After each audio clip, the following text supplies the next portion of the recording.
Hey guys, it's day 4 of learning how to sew in 2 weeks. Today we are going to get into seam allowances and different seams. So let's get into it. Let's get your machines ready.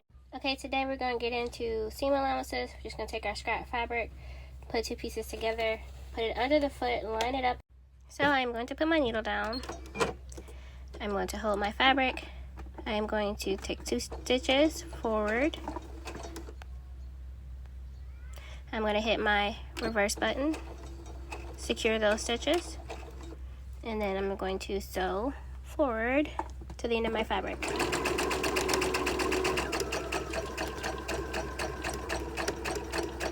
Then when I get to the end, focus, I'm going to hit the back button again.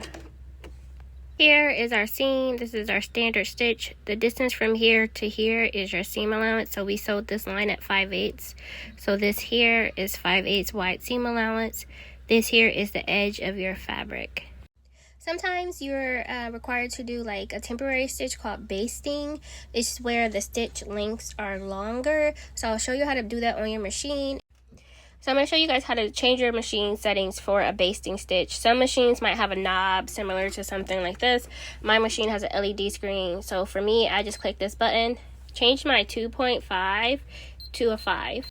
So you're going to follow the same steps with your regular machine, except no back stitch. You're just going to take it and just sew straight. No back stitch.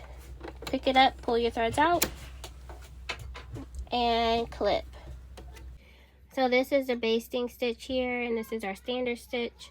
You can see here that the basting stitches are larger than the standard stitching. I'm going to show you one more stitch for day 4. It's called a zigzag stitch. It's typically used for knit fabrics or fabrics that have stretch, and you want your seams to not be tight with a lock stitch, which is what the basic stitch is.